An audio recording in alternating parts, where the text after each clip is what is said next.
Ya, selamat pagi, tetap semangat anak-anak hebat.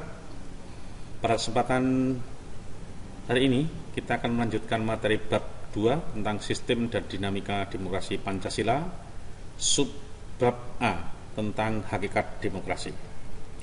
Baik anak-anak, apakah Anda sudah pernah mengikuti pemilihan ketua OSIS?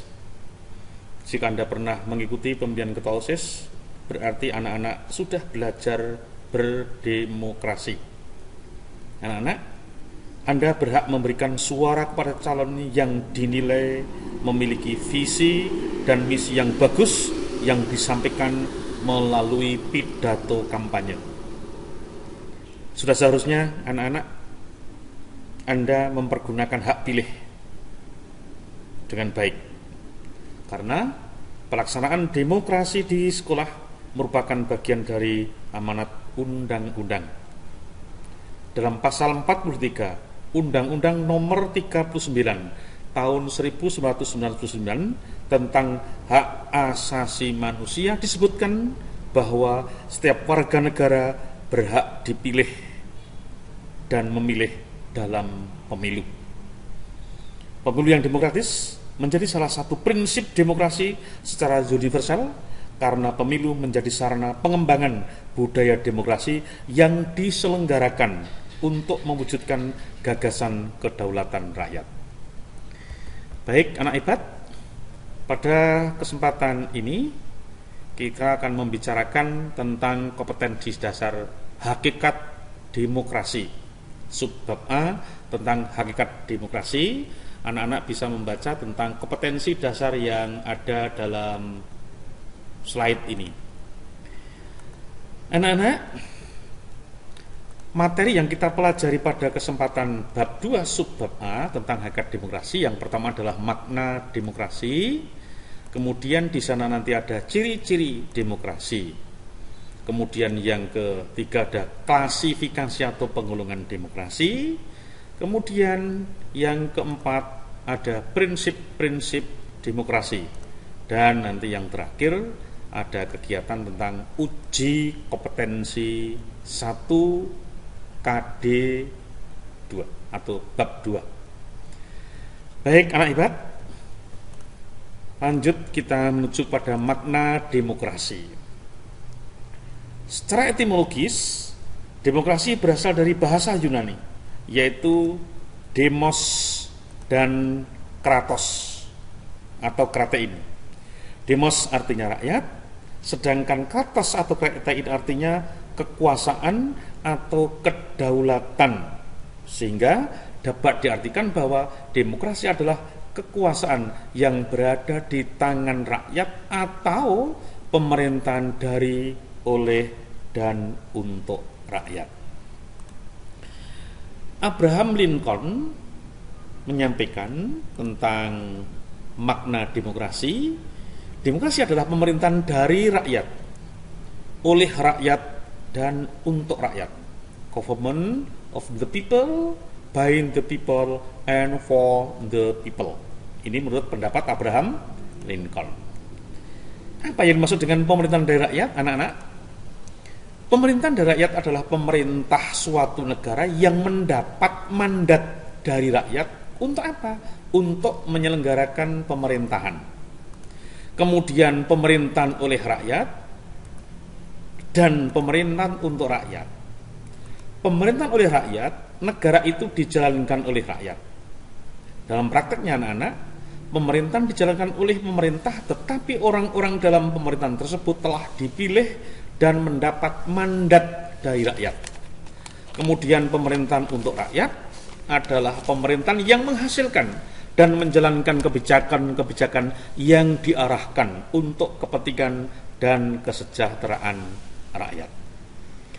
Baik, kemudian yang kedua, kita berbicara tentang ciri-ciri demokrasi. Anak-anak, banyak negara di dunia ini mengaku sebagai negara demokrasi. Tetapi, apakah mereka benar-benar menerapkan prinsip-prinsip demokrasi?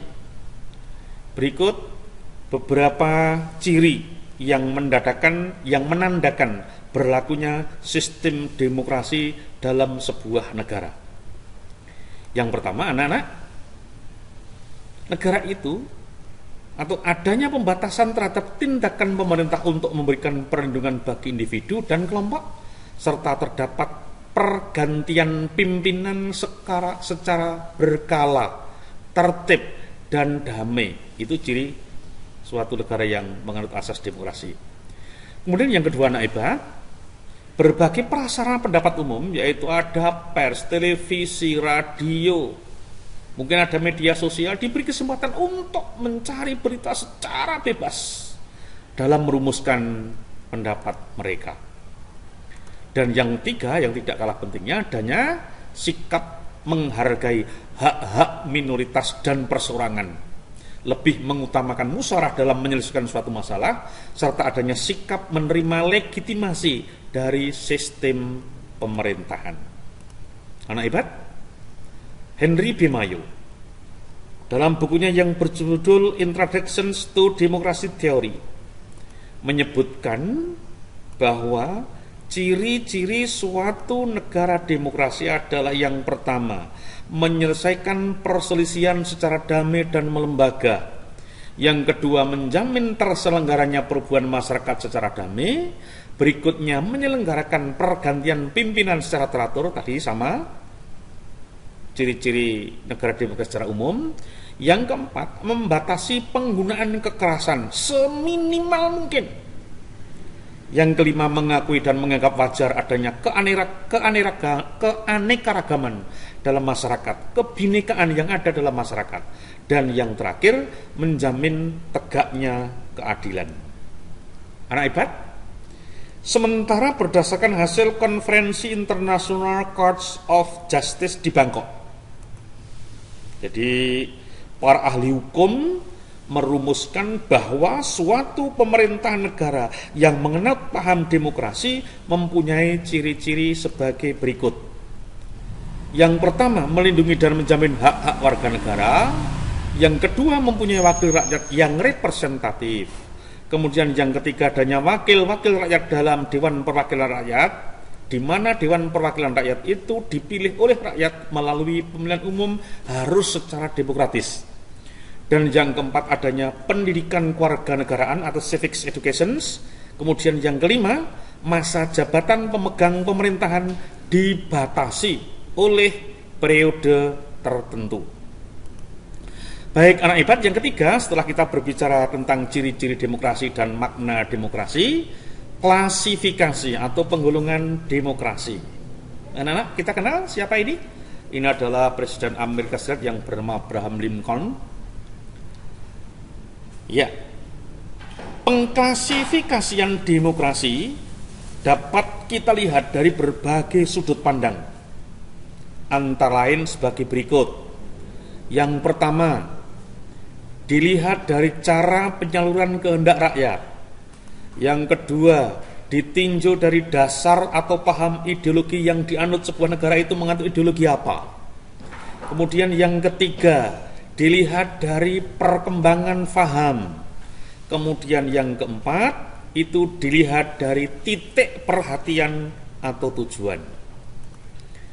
Baik anak ibad, penyaluran kehendak rakyat. Jadi klasifikasi demokrasi dilihat dari bagaimana cara penyaluran kehendak rakyat. Ada demokrasi langsung, direct demokrasi, kemudian ada demokrasi perwakilan atau tidak langsung, dan yang ketiga ada demokrasi sistem referendum. Demokrasi langsung artinya rakyat secara langsung dapat membicarakan dan menentukan suatu urusan politik kenegaraan. Kemudian demokrasi tidak langsung, bahwa aspirasi rakyat disalurkan melalui wakil-wakilnya yang duduk dalam lembaga perwakilan rakyat atau parlemen. Kemudian yang ketiga, demokrasi dengan sistem referendum, bahwa rakyat memilih wakil-wakilnya yang duduk di parlemen, tetapi dalam melaksanakan tugasnya, parlemen dikontrol oleh rakyat melalui apa yang dimaksud dengan sistem referendum. Baik, yang kedua anak-anak, klasifikasi demokrasi dilihat, ditinjau dari dasar atau paham ideologi yang dianut. Yang pertama ada demokrasi liberal atau konstitusional, yang kedua ada demokrasi rakyat atau proletariat, bisa dibandingkan komunis, dan yang ketiga adalah demokrasi Pancasila. Nah, di negara kita adalah mengenai yang ketiga ini berdasarkan ideologi, yaitu demokrasi Pancasila, di mana merupakan ciri khusus demokrasi Indonesia, yaitu paham demokrasi yang dijiwai dan diintegrasikan dengan nilai-nilai luhur budaya dan kepribadian bangsa Indonesia, yaitu apa? Pancasila. Baik, klasifikasi yang ketiga, demokrasi ditinjau dari perkembangan faham. Yang pertama ada demokrasi klasik, yang kedua ada demokrasi modern. Demokrasi klasik adalah paham demokrasi yang menitik beratkan pada pengertian politik kekuasaan atau politik pemerintah negara, sedangkan demokrasi modern adalah paham demokrasi yang tidak hanya mencakup bidang politik saja, tetapi juga bidang ekonomi, sosial, budaya. Untuk apa? Semuanya itu adalah untuk mewujudkan kesejahteraan rakyat. Penggunaan yang keempat, anak ibarat, dilihat dari titik perhatian atau tujuan. Di sini ada demokrasi material. Yang kedua ada demokrasi formal. Dan yang ketiga ada demokrasi gabungan atau demokrasi campuran. Demokrasi material adalah demokrasi yang menitik beratkan pada upaya menghilangkan perbedaan, baik di bidang ekonomi. Adapun pers di bidang politik sering dihilangkan. Nah, demokrasi ini dianut biasanya oleh negara-negara penganut paham komunis. Kemudian yang kedua adalah demokrasi formal. Demokrasi ini menjunjung tinggi pers dalam bidang politik tanpa disertai adanya upaya untuk mengurangi atau menghilangkan kesenjangan ekonomi yang berlangsung dalam suatu masyarakatnya. Nah, demokrasi ini biasanya dianut oleh negara-negara liberal. Kalau demokrasi material itu biasanya negara penganut paham komunis, kalau demokrasi formal itu biasanya negara-negara penganut paham liberal. Dan yang ketiga adalah demokrasi gabungan atau campuran. Anak-anak, demokrasi gabungan atau campuran ini demokrasi yang menggabungkan kebaikan demokrasi formal dan liberal. Biasanya demokrasi ini dianut oleh negara-negara non-blok. Baik, sekarang yang keempat, ada prinsip-prinsip demokrasi. Anak ibarat, menurut Asy'ukuri Ibnu Hamim, prinsip demokrasi itu yang pertama adanya kebebasan menyatakan pendapat, kebebasan berkelompok, kebebasan berpartisipasi, peran serta warga negara terhadap negara. Ada kebebasan antar warga, ada kesamaan, kesetaraan gender, ada kedaulatan rakyat, adanya rasa saling percaya, dan yang terakhir adanya kerjasama.